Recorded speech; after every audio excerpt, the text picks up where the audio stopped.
previously I made the filling that's going to go in this pie. I made it and let it sit overnight in the fridge. It's for my chest pie. Right now I am going to make the crust. So I'm putting in my Crisco or shortening.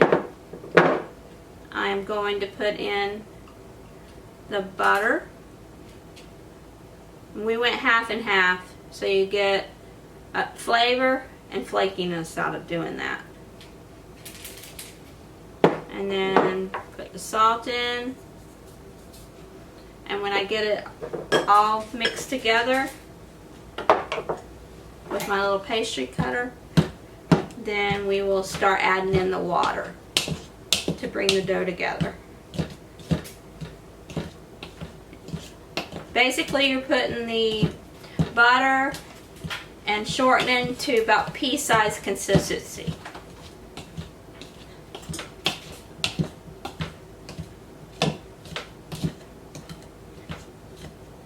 So you just want it to be a little tacky, not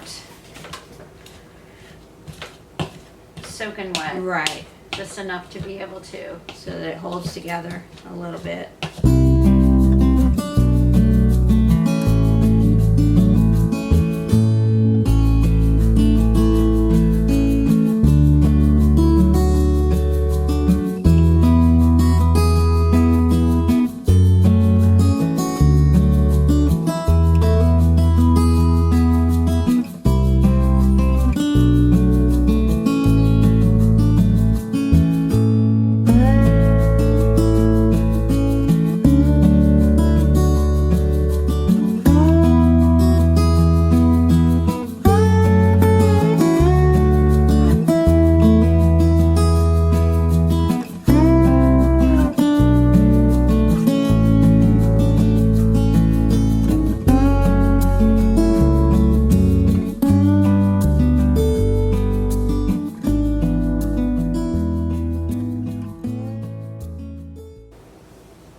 Usually they want you to smash it down to about an inch, and then start in the center and go out. Yeah.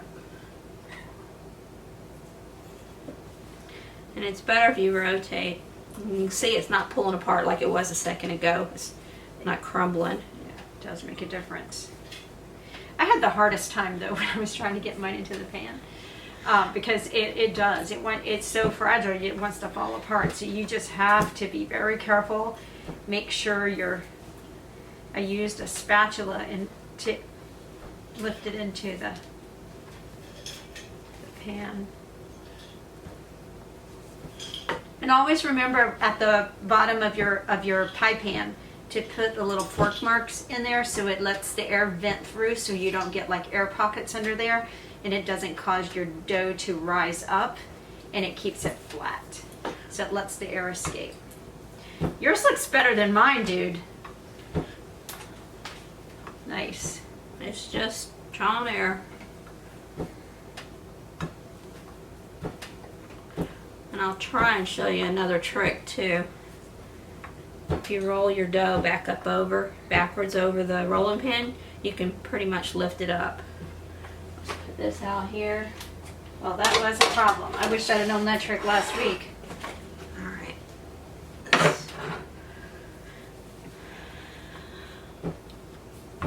It doesn't have to be perfect, but it has to be at least smooth enough. And you will see chunks of your butter and your Crisco in there. Alright, if you take this,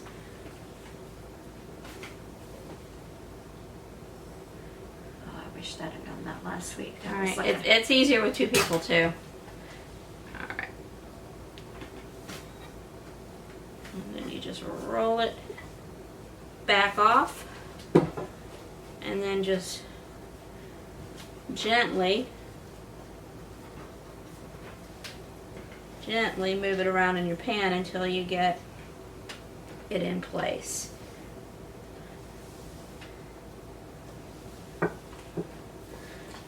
And you'll hear people saying rustic, rustic, rustic. That's just because the dough is laying the way however it wanted to. And it's not perfect. It tastes the same, even though it may not look.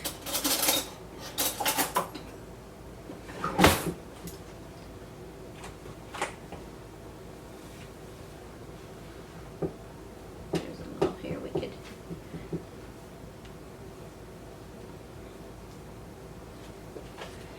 doesn't matter how it looks, because when you cut into that, it's going to be so yummy. It is a really good recipe.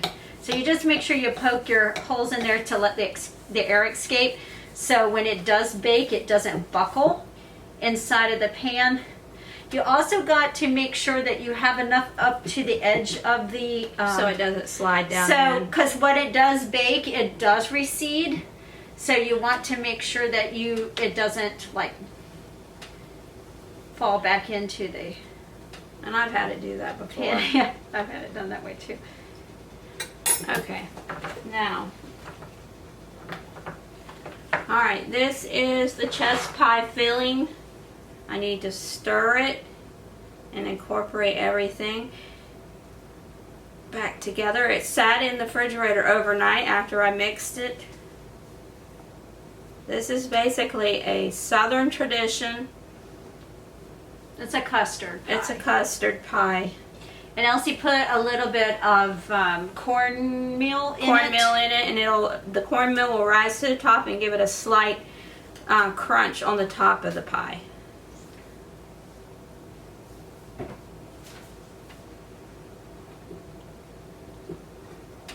Make sure I get everything off the bottom, because everything does settle to the bottom while it's sitting up.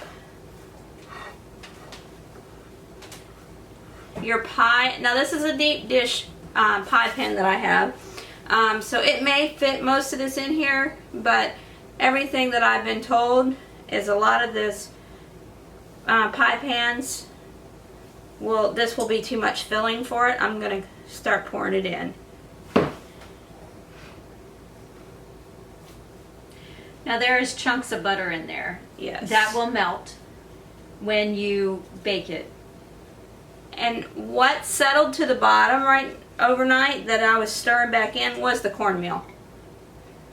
You put cornmeal and you put flour in there, and the cornmeal, it rises and forms a little crust.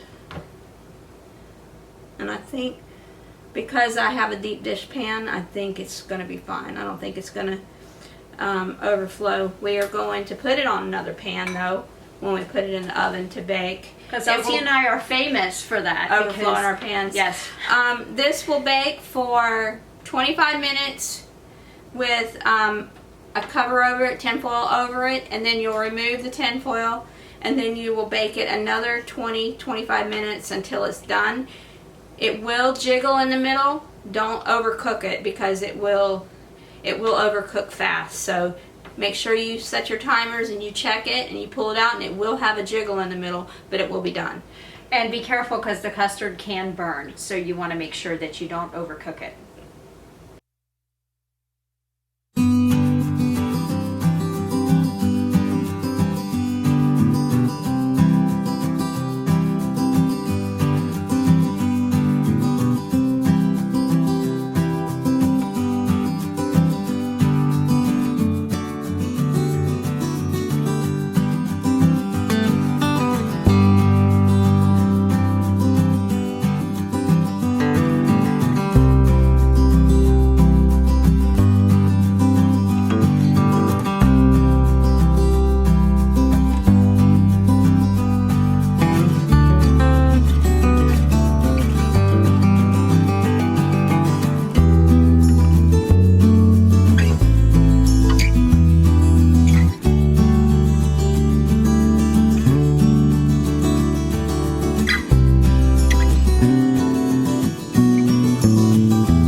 I'm Debbie.